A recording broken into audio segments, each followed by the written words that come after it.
Tonight, a suicide bomb strikes the heart of the capital, Kabul. This is supposed to be the most secure district in Afghanistan. It's believed the target was the home of the defense minister. My house first shook, and then there was a loud, explosion that was felt almost 3 kilometers away from where it took place. I am less than a kilometer away from where it is. It is a major security and intelligence failure. I think the impact of an attack like this on the psyche of the Afghan people in the capital is simply devastating. Kabul, to me, is the broken heart and soul of a country that is bleeding. In these pictures shared by the Taliban, we see Lashkar Gah, capital of Helmand Province and once headquarters to the British Army.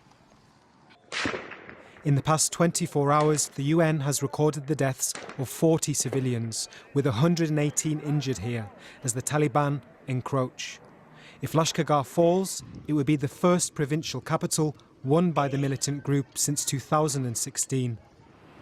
The Afghan army has today announced they're preparing a major operation to retake Lashkar Gah. They vowed not to leave a single Taliban alive, and they've urged civilians to evacuate.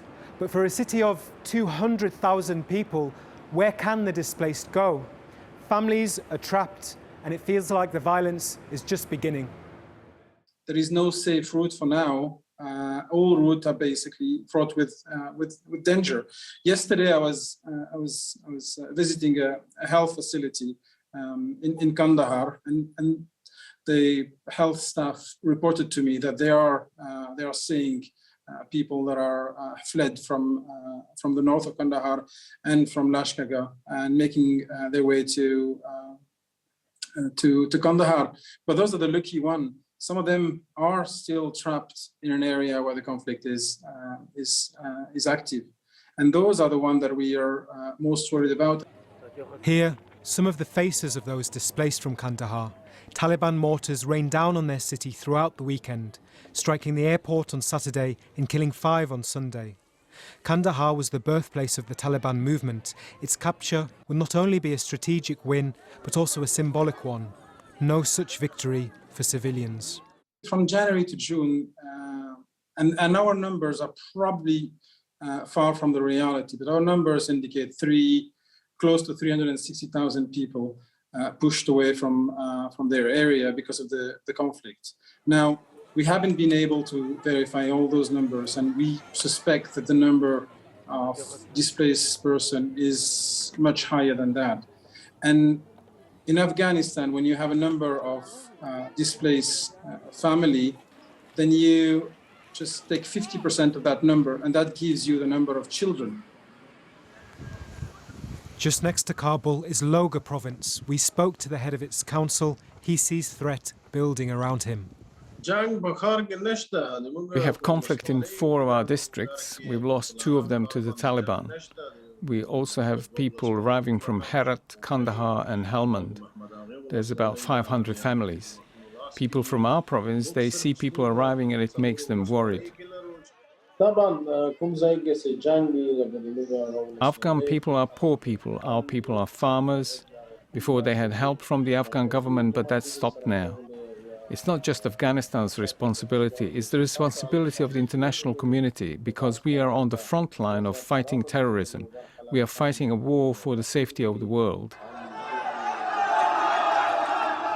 After tonight's explosion, citizens of Kabul took to the streets, defiantly chanting against the Taliban. This isn't just a war between army and militants. It's the struggle of civilians for safety and democracy.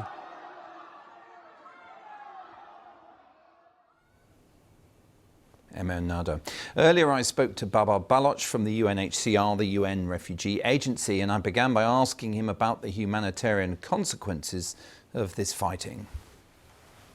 What we are seeing right now is utter devastation which is unfolding in front of our eyes. Afghans seem to be going through another tragic episode of history. The figures are staggering. So 360,000 Afghan civilians have been displaced inside their country. and 60% of them are children under the age of 18. And the total number of displaced inside the country now is 3.5 million people. Mostly Afghans are running for their lives inside Afghanistan, but what they are looking for is peace. This conflict has to end to give the Afghan civilians a respite from the fighting. One of the things that happened, I think, earlier on this summer is many people fled into towns and cities like Lashkar Gah and Herat, which are now themselves the scene of new fighting. I mean, there seems to be no internal refuge possible. When the fighting was happening in the rural areas, so they would run to places like Lashkar Gah, like to Kandahar, like to Helmand, Mazar Sharif. As the push comes and the conflict moves inside there, where could they go now? This is the question that Afghans are asking. And they're also asking the question, why do they deserve this fate? Now, as we know, historically, one of the main answers to your question, where can they go now, was Pakistan. Still 1.6 million or something like that Afghan refugees there. But when Pakistan says now we won't let any more in, is that credible? Do you think we should believe them? Pakistan and Iran currently host 90% of 2.6 million Afghan refugees. Afghans have been hosted in those two countries. Afghans depend on those two neighboring countries for many reasons. The images we were seeing were people who were sick, who needed to reach the hospitals there. So it affects them as well in terms of the regions dealing with Afghanistan. But I think what they need and what they're asking right now is somehow someone somewhere comes to kind of make an effort to stop this fighting. Otherwise, we are moving towards another tragedy here. Where are you looking for the funding? Is it the US? Is it the Gulf states? China? Who would you like to step in with more immediate funding?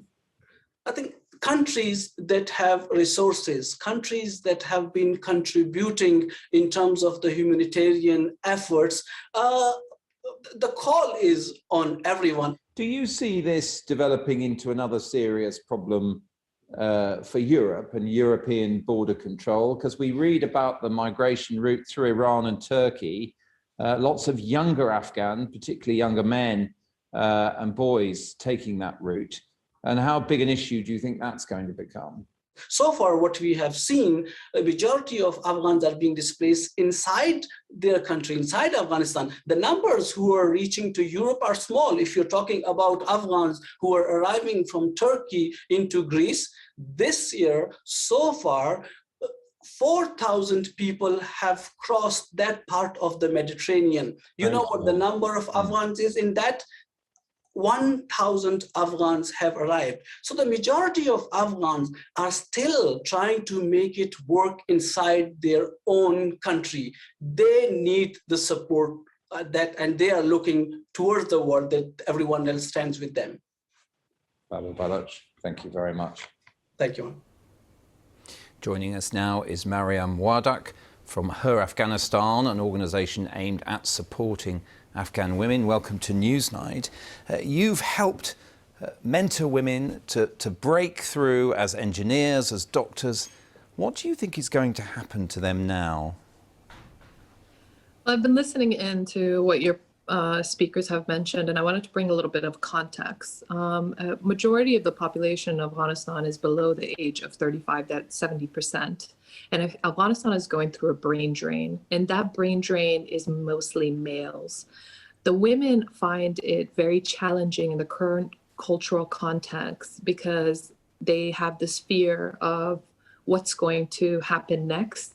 There is no stability, no assurance, and the fact of if they should work. they need to work in the sense that now some of the homes in Afghanistan have turned into a matriarch, and these women have to bring in food, but they are concerned that if they go and work and associate with themselves with any international organization, will that be the death of them in the coming years?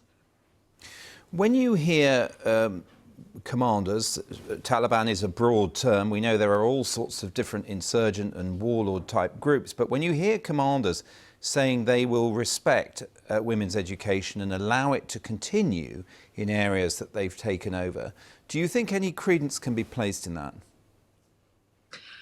I think that we must take what they say seriously. And this is a change in narrative. When the Taliban were first in power in the year 2001, in 1990s to 2000, they didn't allow any females to attend to school. So there's a huge change. And I think that we need to acknowledge that change. And I think that change is not only with the Afghan Taliban, but there's a change in the Afghan people.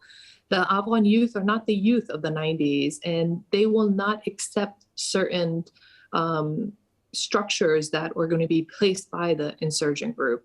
And I think that this is the beauty of it. And this is where negotiation needs to come in place. And one of the key things that I force my young girls to focus on is how to negotiate, the art of negotiation. What can they give up?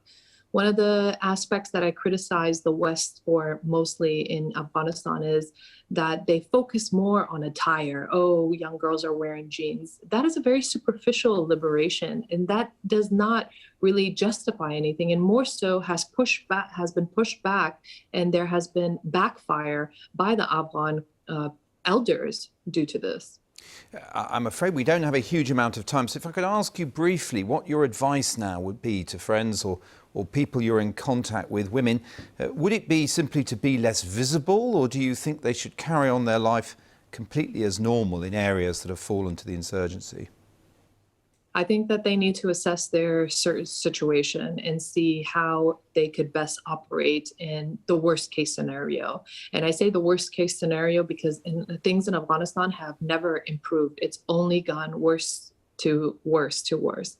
And if they find that less visibility will be able to give them freedom of mobility, then that's the best way to go.